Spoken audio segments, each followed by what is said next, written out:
রাধে রাধে বন্ধুরা, তো আমি আজ বানিয়েছিলাম সয়াবিন মোমো। তোমরা কি মোমো খেতে পছন্দ করো, চিকেন মোমো নাকি ভেজ মোমো নাকি সয়াবিন মোমো? অবশ্য কমেন্ট করে জানাবে। আমার সয়াবিন মোমোটা ফেভারেট, তাই আমি ও আমার মা ঝটপট বানিয়ে ফেললাম সয়াবিন মোমো। মা ময়দাটা বেলছিল আর আমি মশলাটা বানাচ্ছিলাম, কিন্তু তারপর আমার সাথে হয়ে গেল একটা স্ক্যাম মোমো বানাতে বানাতে। মা বেলে রেখেছিল, ওগুলো সাথে রেখেছিল, তাই ওগুলো চিপকে গিয়েছিল, তাই ডবল কষ্ট করতে হলো একটু। কিন্তু কইরাম বন্ধুরা, কিছু ভালো খেতে গেলে অল্প তো কষ্ট করতে হবে, তাই না? আমি দুটো ডিজাইন জানি মোমো বানাবার, তো একটা এইটা আর একটা আমি ভিডিও বানাতে ভুলে গেছি।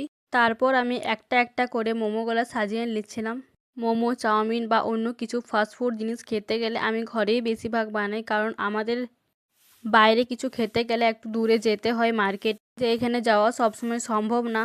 বন্ধুরা, ফাইনালি আমার মোমো বানানো হয়ে গেছে কমপ্লিট, আর সত্যি বলতে এটা অনেক অনেক টেস্টি হয়েছিল। আমি এটার চাটনি বানাইনি, আমি টমেটো সস দিয়ে খাচ্ছিলাম, আর আমি স্যুপও বানাইনি, সিম্পল বানিয়েছিলাম, বাট সত্যি বলতে অনেকটা টেস্টি হয়েছিল খেতে।